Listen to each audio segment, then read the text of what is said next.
Hello प्रिय विद्यार्थियों, मैं आर के सैनी स्वागत करता हूं आपके अपने YouTube चैनल आर के एजुकेशन फर्स्ट पर। दोस्तों, कल अपना टॉपिक चल रहा था गोलीय दर्पण, अर्थात गोलीय दर्पण क्या होता है, गोलीय दर्पण के कितने प्रकार होते हैं, ये मैंने आपको कल पढ़ाया था। और आज अपने एक नया टॉपिक स्टार्ट करेंगे और वो टॉपिक अपना है गोलीय दर्पण से संबंधित कुछ महत्वपूर्ण परिभाषाएं। तो देखिए, आज का अपना टॉपिक है गोलीय दर्पण से संबंधित कुछ महत्वपूर्ण परिभाषाएं। तो अगला टॉपिक हो जाएगा अपना गोलीय, अगला टॉपिक है गोलीय दर्पण, गोलीय दर्पण से संबंधित, गोलीय दर्पण से संबंधित महत्वपूर्ण, महत्वपूर्ण परिभाषाएं।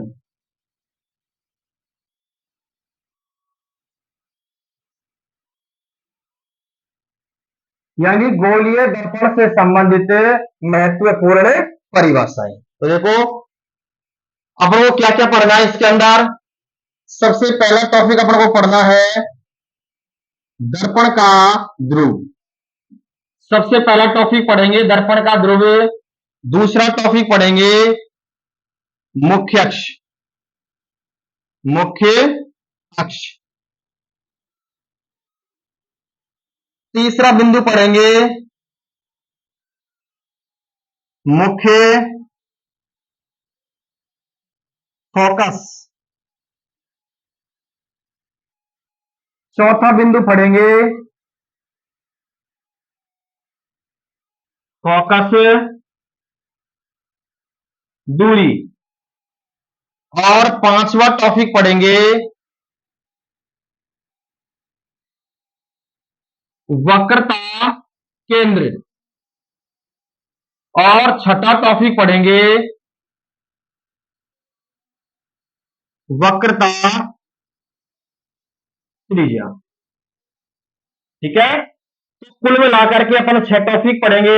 पहला टॉपिक है कि दर्पण का ध्रुव क्या होता है। दूसरा टॉपिक है कि मुख्य अक्ष क्या होती है। तीसरा है कि मुख्य फोकस क्या होता है। चौथा है कि फोकस दूरी क्या होती है। पांचवा है कि वक्रता केंद्र क्या होता है। और छठा है कि वक्रता त्रिज्या क्या होती है। हालांकि ये टॉपिक 10th क्लास के अंदर भी है, लेकिन 12th क्लास के अंदर भी है। तो अपन ये सारे टॉपिक पढ़ेंगे। तो देखो, सबसे पहला टॉपिक स्टार्ट करेंगे ध्रुव। क्या स्टार्ट करेंगे? ध्रुव। तो देखो, सबसे पहला टॉपिक स्टार्ट करेंगे दर्पण का ध्रुव। आखिर दर्पण का ध्रुव क्या होता है।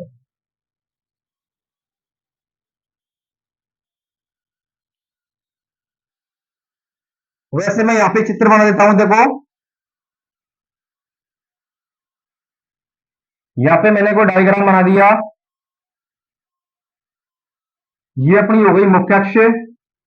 यहां पे होता है ध्रुव पी, और यहां पे होता है फोकस एफ, यहां पे होता है वक्रता केंद्र सी। देखो, इसको अपन कहते हैं ध्रुव, जिसको पी के द्वारा दर्शाते हैं। पी का मतलब होता है पोल, और इसको अपन कहते हैं मुख्य अक्ष। क्या कहते हैं? मुख्य अक्ष। ठीक है, तो देखो, सबसे पहले अपन स्टार्ट करेंगे, यानी सबसे पहले अपन स्टार्ट करेंगे ध्रुव। आखिर ध्रुव क्या होता है, अपन सबकी परिभाषा पढ़ेंगे। देखो भाई, ध्रुव क्या होता है। ध्रुव होता है किसी गोलीय दर्पण के जो परावर्तक पृष्ठ होती है, किसी गोलीय दर्पण की परावर्तक पृष्ठ का जो मध्य बिंदु होता है, उसे ही दर्पण का ध्रुव कहते हैं। तो देखो, लिखो किसी, किसी गोलीय, किसी गोलीय दर्पण के, किसी गोलीय दर्पण के परावर्तक पृष्ठ, परावर्तक पृष्ठ का मध्य बिंदु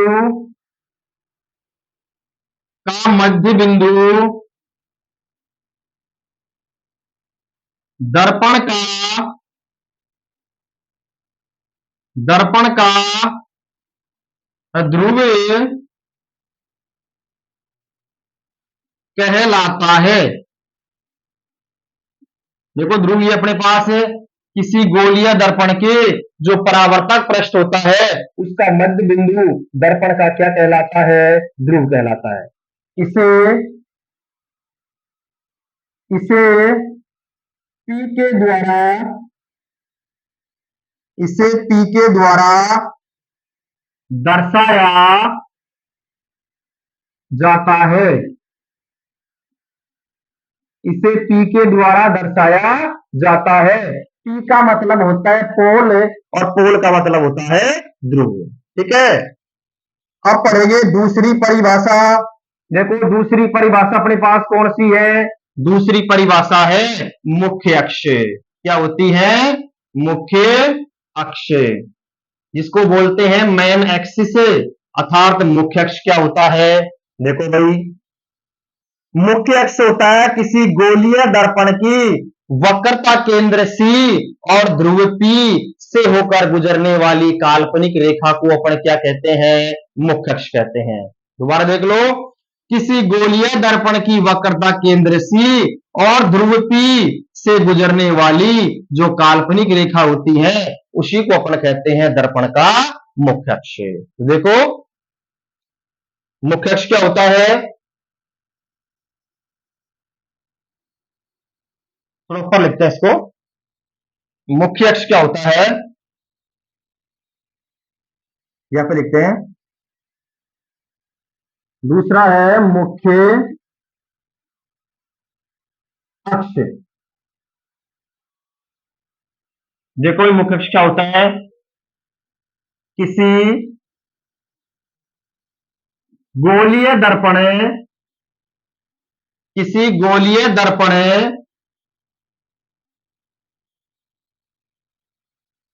किसी गोलीय दर्पण की वक्रता केंद्र C व ध्रुव P से होकर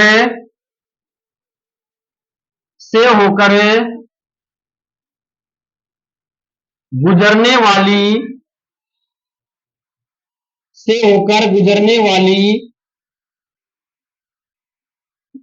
काल्पनिक रेखा को मुख्य अक्ष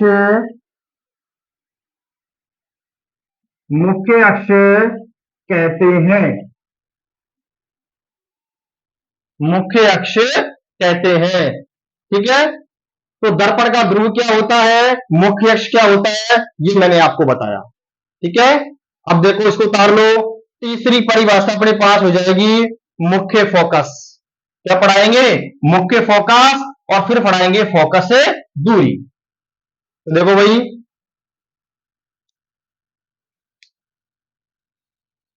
तीसरी परिभाषा इसकी है मुख्य फोकस। इसको मिटा देता हूं चित्र को मैं। तीसरी परिभाषा है मुख्य फोकस। आखिर मुख्य फोकस क्या होता है?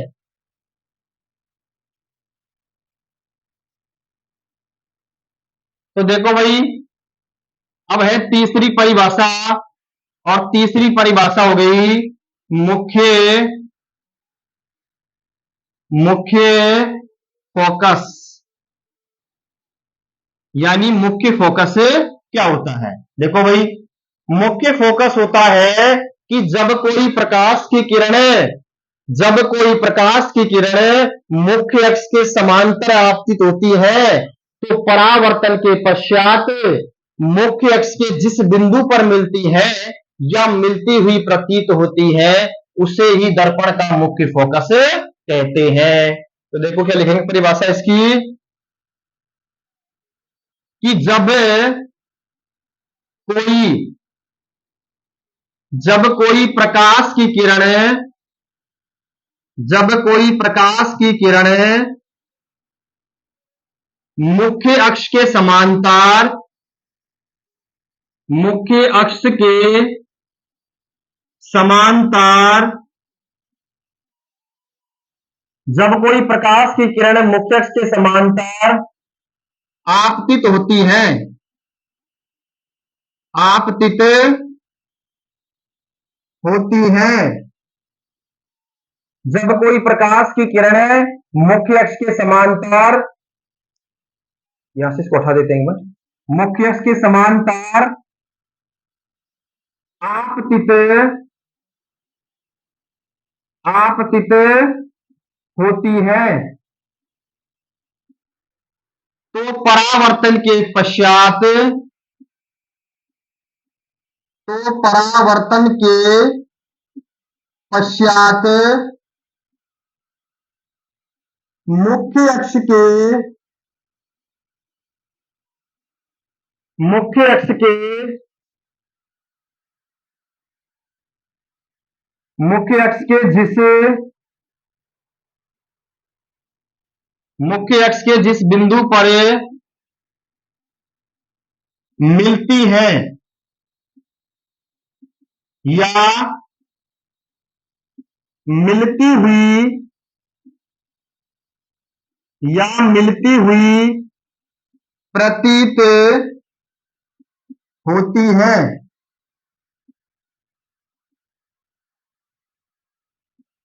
मुख्य फोकस, मुख्य फोकस कहलाता है, मुख्य फोकस कहलाता है। ठीक है, अगला है नंबर 4, और नंबर 4 आता है फोकस दूरी।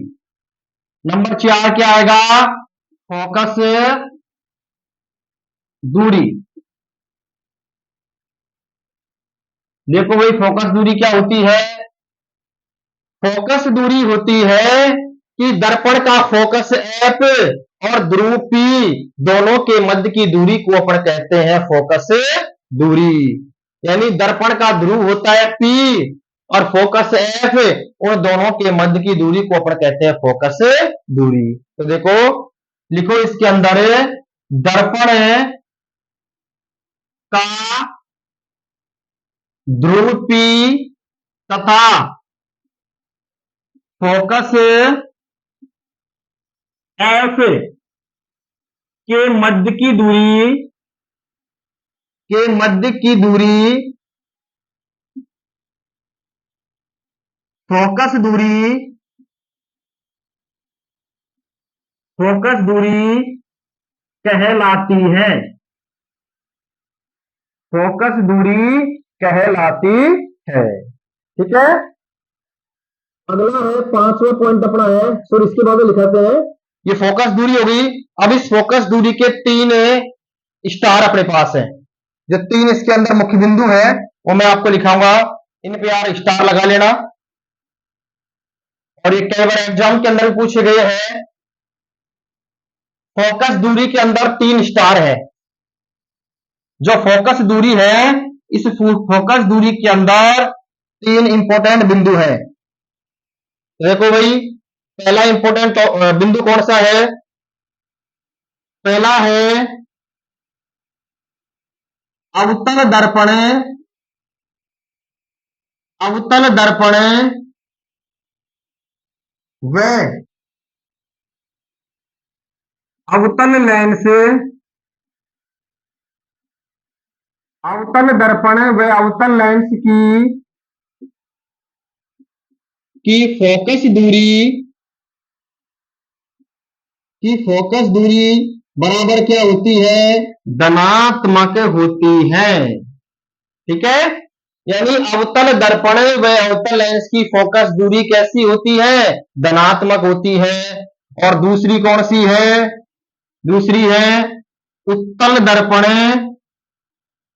उत्तल दर्पण व उत्तल लेंस की फोकस दूरी सॉरी सॉरी सॉरी अवतल दर्पण और अवतल लेंस की फोकस दूरी धनात्मक नहीं होती है, कैसी होती है? ऋणात्मक। कैसी होती है? ऋणात्मक। थोड़ा मिस्टेक हो गया। अवतल दर्पण और अवतल लेंस की फोकस दूरी हमेशा होती है ऋणात्मक, और उत्तल दर्पण और उत्तल लेंस की फोकस दूरी हमेशा कैसी होती है? धनात्मक। ठीक है। और तीसरा है समतल दर्पण। समतल दर्पण की फोकस दूरी बराबर कितनी होती है? अनंत होती है।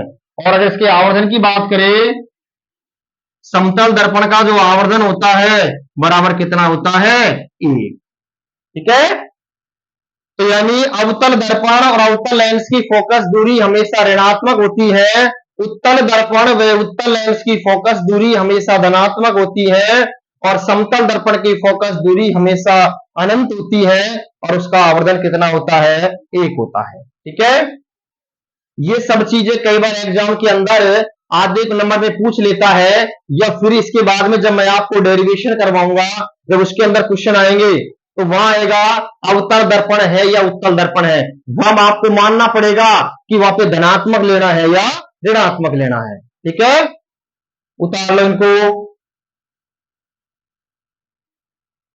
इसके बाद में पांचवा पॉइंट अपना है, इसके बाद में पांचवा पॉइंट अपना है वक्रता त्रिज्या और वक्रता केंद्र। पांचवा है वक्रता त्रिज्या। पांचवा है वक्रता त्रिज्या। देखो भाई, ये वक्रता त्रिज्या क्या होती है? वक्रता त्रिज्या होती है कि गोलीय दर्पण होता है, उस गोलीय दर्पण के वक्रता केंद्र C और ध्रुव P के मध्य की दूरी को अपन कहते हैं वक्रता त्रिज्या, जिसे R के द्वारा दर्शाया जाता है। तो लिखो, दर्पण में वक्रता केंद्र C व ध्रुव P के मध्य की दूरी दर्पण की वक्रता त्रिज्या कहलाती है। इसे कैपिटल आर के द्वारा दर्शाया जाता है। इसे कैपिटल आर के द्वारा दर्शाया जाता है। हो गया वक्रता त्रिज्या। और इसका लास्ट है वक्रता केंद्र। उतार लो इसको। और इसका लास्ट है वक्रता केंद्र। तो देखो भाई, वक्रता केंद्र क्या होता है? इसका लास्ट परिभाषा है वक्रता केंद्र। लास्ट छठी है वक्रता केंद्र, जिसको अपन C के द्वारा दर्शाते हैं।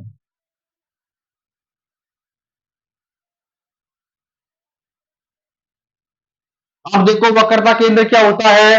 वक्रता केंद्र होता है कि कोई खोखला गोला होता है, उस खोखले गोले का जो मध्य बिंदु होता है उसको अपन क्या कहते हैं? वक्रता केंद्र। किसी भी खोखला गोला होता है, उस खोखले गोले का जो मध्य बिंदु होता है उसी को अपन क्या कहते हैं? वक्रता केंद्र। तो लिखो इसकी परिभाषा, किसी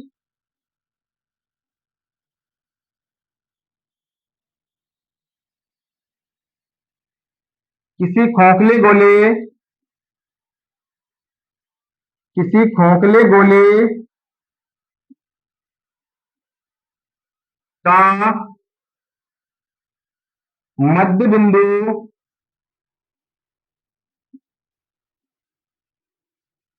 वक्रता केंद्र कहलाता है। इसे C के द्वारा दर्शाया जाता है। आगे बात समझ में? तो ये आपकी हो गई महत्वपूर्ण परिभाषा, ठीक है।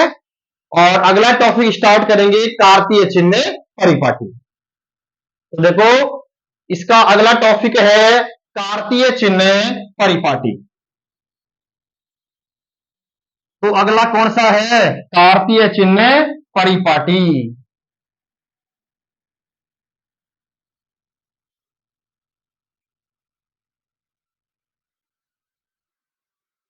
अगला टॉपिक इसका है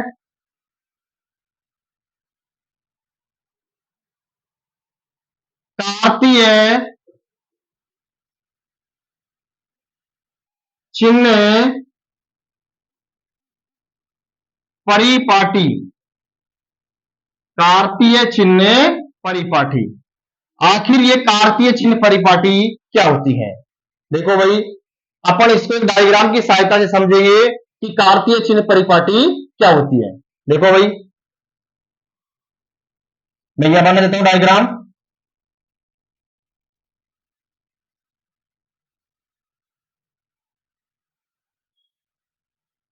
देखो, ये अपने पास होती है एक्स अक्ष, ये होती है एक्स डैश, ये होती है वाई, और ये होती है वाई डैश, ठीक है। यह होता है प्लस, यह भी होता है प्लस, यह होता है माइनस, और यह भी क्या होता है? माइनस, ठीक है। और यहां पे मैंने बना दिया कोई अवतल दर्पण अपना है इस प्रकार से, ठीक है।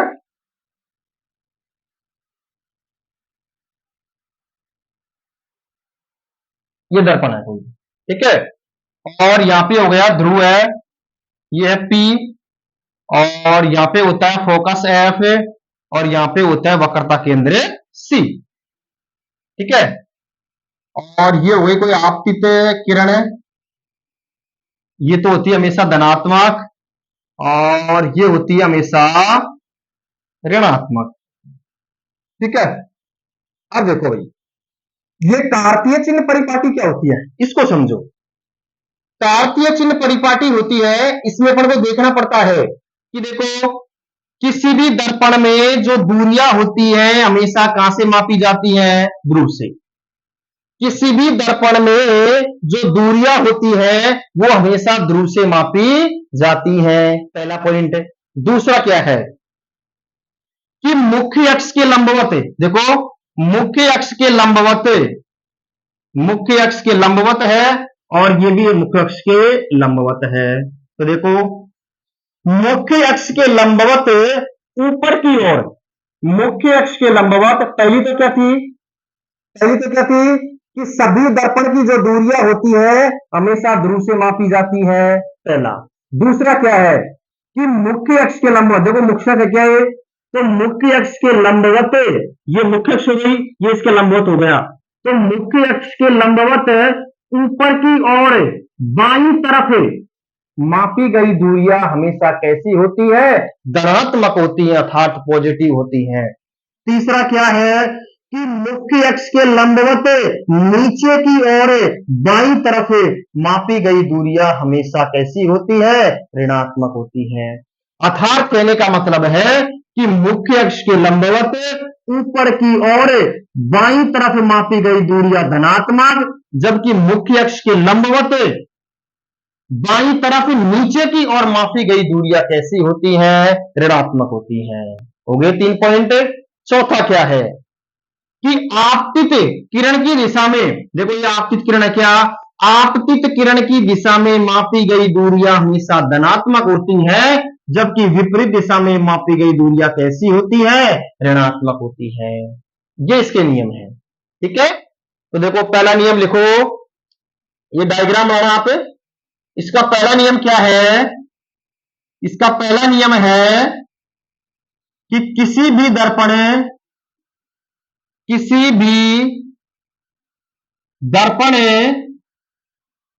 में दूरियां हमेशा ध्रुव से मापी जाती है, ध्रुव से मापी जाती है। ठीक है, ये आपका हो गया पहला पॉइंट। ठीक है, दूसरा बताओ क्या है, बताओ दूसरा क्या है। दूसरा है कि मुख्य अक्ष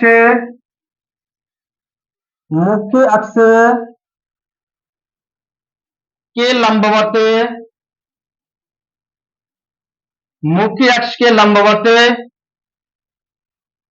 ऊपर की ओर, ऊपर की ओर बाईं दिशा में, बाईं दिशा में मापी गई दूरियां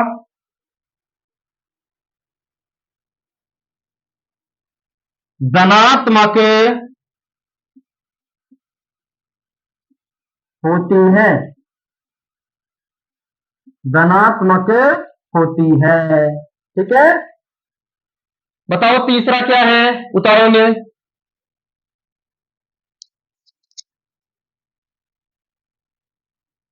ये हो गए 2 पॉइंट। तीसरा अपना है, तीसरा है, तीसरा है मुख्य अक्ष के लंबवत, के लंबवत नीचे की ओर, के लंबवत नीचे की ओर बाईं दिशा में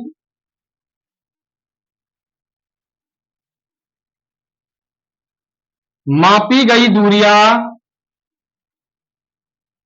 मापी गई दूरियां ऋणात्मक,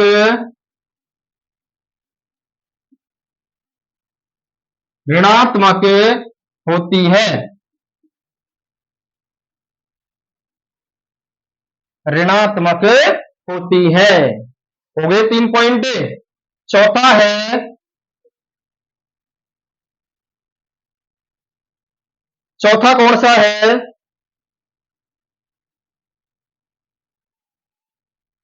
आपतित, आपतित किरण की दिशा, आपतित किरण की दिशा में, आपतित किरण की दिशा, आपतित किरण की दिशा की ओर, की ओर,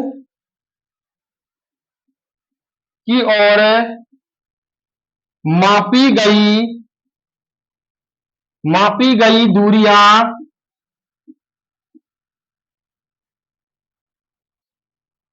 धनात्मक होती है, धनात्मक होती है। और पांचवा पॉइंट क्या है,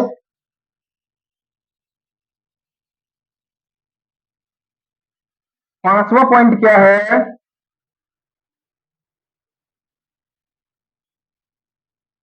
कि आपतित, आपतित किरण के विपरीत दिशा में, के विपरीत दिशा में मापी गई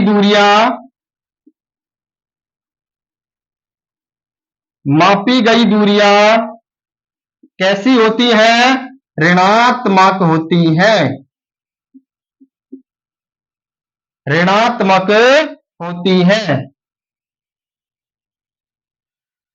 ऋणात्मक होती है। ठीक है, ऋणात्मक होती है। और ये आपका हो गया कार्तीय चिन्ह परिपाटी। दोबारा देख लो, मैंने आपसे कहा था कि समस्त जो दूरियां होती हैं हमेशा ध्रुव से मापी जाती है। दूसरा था कि मुख्य अक्ष के लंबवत, देखो ये तो अपनी हो गई मुख्य अक्ष और ये इसके हो गया लंबवत है।